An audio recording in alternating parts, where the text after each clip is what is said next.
Good day, subscribers. Thank you so much for joining me today. I am Jeremy. This is the Financial Education Channel, and today we are talking about moving out of your parents' house. I'm going to give you step-by-step how I did it personally and how, in my opinion, you should do it, because this will set you on a very good way into becoming an adult and living your life. Now, in moving out, I'm talking about moving out to like an apartment or a house or something like that. Not like going to stay at a dorm at a college or something like that. I don't really count that as moving out technically. I count that as going to college. So this is moving out, like you're not in a dorm, you're not in your parents' house, you're moving out. So I'm going to take you through that whole process. So the first thing you need before you move out of your parents' house is you need a consistent, decent paying job. Doesn't have to pay all the money in the world, but it needs to be decent paying and it needs to be consistent. It can't be something like, oh, you make, $3,000, $4,000 this month and the next month you only make $1,000. It needs to be a consistent job where the money's coming in, so you don't have to worry about it. And, oh man, am I gonna not be able to pay my bills? All those kinds of things.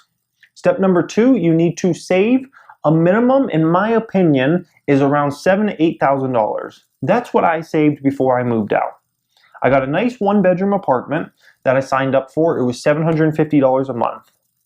So I knew, even after all my expenses and the things I bought for that apartment, which is step number 3, you got to buy stuff for the apartment, I knew that I still had plenty of money left over, plus I had plenty of money coming in because I had a consistent, good-paying job. So you want to not spend a crazy amount on your apartment or home you get right off the bat. You're moving out, so get simple stuff, in my opinion, in step number 3. Get, furniture from Walmart, IKEA, places like that. That's what I did. I was able to get everything I needed for my one-bedroom, about 750 square foot apartment. I was able to get it all for, I think it was around $1,500 bucks. So I had almost $8,000 saved. $1,500 off that. I still had $6,500 in the bank, and I had more money coming in than what my bills were. So I was in a very good financial position. So even if somehow I lost my job or something, I could still live there for months and be able to pay my bills. And my car was paid off. I just drove a piece of junk, like $3,000 Hyundai Elantra that was like 10 years used at that time, which is what you should be driving at 20, 21 years old, which is what I was when I moved out of my parents' house. So it all starts with the planning. And the planning is, well, that would be like step number 0. You need to plan for this in advance. It can't just be like a snap thing, like, oh, I'm out of here, I'm moving out. I know sometimes that happens, but it cannot happen. Try to make it not happen. You need to plan this stuff in advance, at least 6 months in advance, if not 8 or 9 months in advance. Personally, I think I did around 6 or 7 months in advance. I planned, okay, I'm going to move out. I really need to save money, save money, save money. And that's exactly what I did. And I figured out expenses, and I started looking, even months before I moved out, I started looking at couches, tables, things like that. What's the nicest thing I can get, but for the least amount of money I could possibly pay? And I bought like this couch that also folded out into a futon, just in case somebody stayed over for the night. They would have somewhere to sleep, because it's only one bedroom, right? And they're not sleeping in my bed. So it was a really smart thing. I got a couch, and it wasn't the most comfortable thing in the world, but I got the job done. It was like $200 from Walmart, folded out into a futon, and there we go. And I got a decent glass top table that was like $150, $170, also from Walmart. I got some IKEA bed, I believe, that was $179 or $199. I got a foam mattress from Walmart that was like $50. So I saved a lot of money. And like I said, I had a flat screen TV and I had a PlayStation, things like that. And it was a decent lifestyle for when you're moving out. The apartment was nice. It was in a decent area and whatnot. So that's the whole goal. Now you could say, well, what about if you're moving in with somebody, you're going to room with somebody, roommate? In my opinion, that's not the way to go.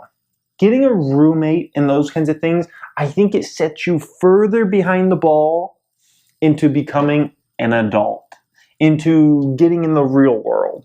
It can be fun. Oh yeah, my best friend, we're gonna have him, my girlfriend, and this chick and that, whoever, they're all gonna be my roommates. In my opinion, don't go that way. Or rooming with brothers and sisters, those kinds of things. No. Try to go out on your own. In my humble opinion, that's what you should do. Go out on your own, because that will force you to be an adult. That will force you to save money. That will force you to say, okay, it's all on me. It's all on me. That will take you to that next level of adulthood and get you moving in your life. I've seen so many people that just room with people and their bills are super cheap that way because they only pay like $200 or $300 rent because they get, they all stay in a 4-bedroom house or whatever, and let's say the rent on that house is $1,200, the mortgage is $1,200 or whatever. They all split it. It's like $300. It's super cheap. And what people end up doing is they don't want to advance their lives that much because they're like, oh, I'm already making way more than I need to make. And they don't really save money because they're like, oh, I can just spend money. So they start spending money like crazy. So in my opinion, that's why, I'm sorry, I don't know who's calling right now. Who thinks it's appropriate to call in the middle of a video is my question. Anyways, this is a video today, guys, on how I moved out. And I think if you plan it this way, you will have a very successful move out, and that will push you into your adult life.